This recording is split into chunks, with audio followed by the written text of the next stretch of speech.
Hello there, Shadow Helmet Guy here. I hope you're all doing well over the holidays. But for today, I was going to talk about... Wait, what? The Game Awards of the year? Yeah, no, I'm out. Forget that. See you guys next year. I'll leave this one to our Helmet Guy. Wait, you're leaving it to me? Seriously? Fine, you owe me. Alright then, let's get into it, shall we? I'll be honest, I wasn't impressed with the Game Awards. Most of the games didn't really appeal to me, and that's largely because so many of them felt the same. Similar visuals, similar gameplay ideas, similar tones. It got to the point where I struggled to see what made any of them truly unique. Everything feels designed to fit the same mold, and I'll give some examples to explain why. One thing I've really started to notice is how similar modern game environments have become. Highly detailed landscapes, muted or gray color palettes, medieval-inspired fantasy worlds, often mixed with futuristic or cyberpunk elements. It's a formula that gets reused constantly, and because of that, nothing really stands out anymore. Even cartoon or pixel-style games fall into the same trap. They might look different on the surface, but underneath they still feel generic. For me, a lot of indie games especially end up blending together rather than feeling unique. The issue isn't realism itself, it's when realism replaces strong visual identity. What makes this stand out even more is how often these visual trends are treated as a safe default.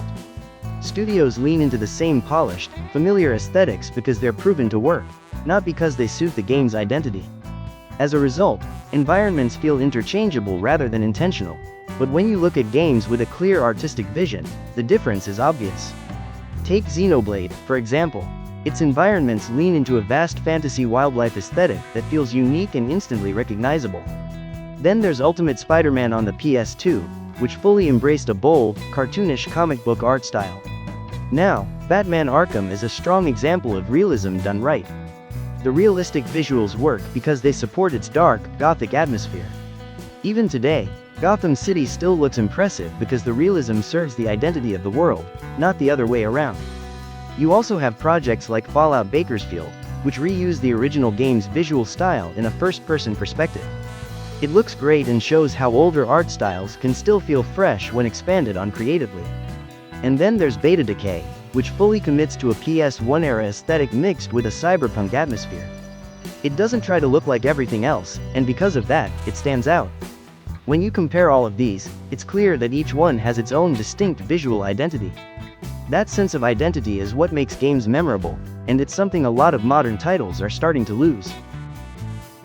I also wasn't particularly impressed with the character designs in many of these newer games. A lot of them feel overly designed, to the point where they become distracting rather than memorable. On top of that, the way these characters speak and gesture often comes across as generic, as if their personalities were built from the same template rather than feeling distinct or natural. With the new Tomb Raider game coming out, it's hard not to notice how often Lara Croft's face and overall look have changed over the years. I know this is a controversial subject, but I'm going to say it anyway. A lot of people seem to love the new design and argue that it's an improvement for modern audiences, especially compared to previous versions. At the same time, if someone doesn't like this version, or even questions it, they're often dismissed.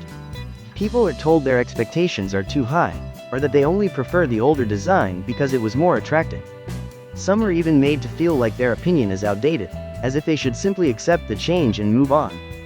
For me, it feels like we're expected to be grateful for an acceptable version of Lara, rather than being allowed to compare it honestly to what came before.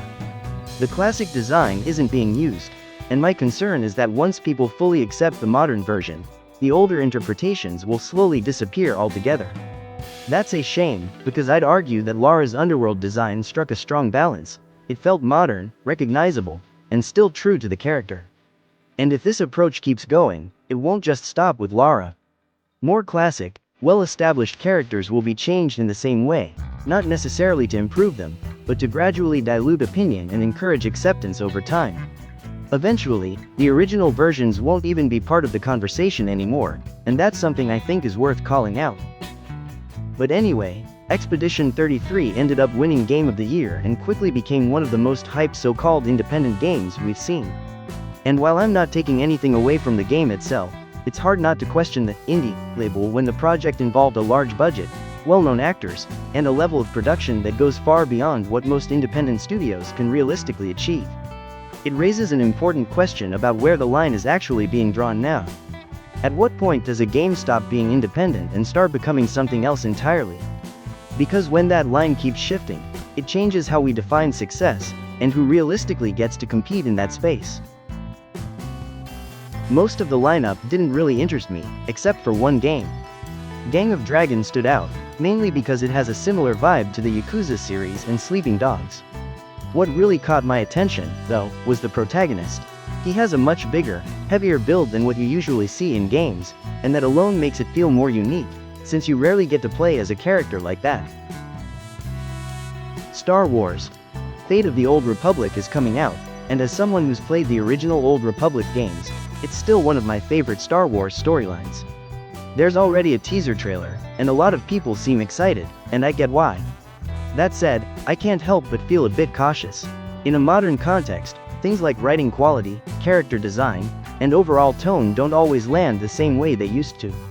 While the graphics and gameplay could end up being strong, I'm more concerned about whether the storytelling and characters will live up to the standards set by the original. Hopefully I'm wrong, and the game delivers on all fronts, but it's something that does give me pause. Who thought it was a good idea to have a remastered game win an award when it's already been out for years? A remaster is still a re-release, it's just improved here and there, and awarding it alongside brand new games doesn't really make sense to me.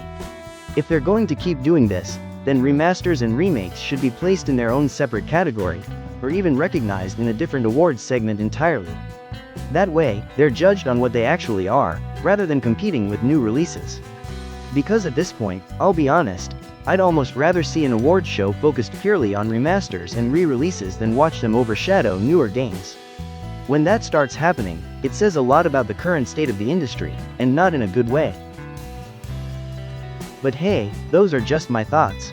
Let me know what you think in the comments section below, and once again, thanks for watching.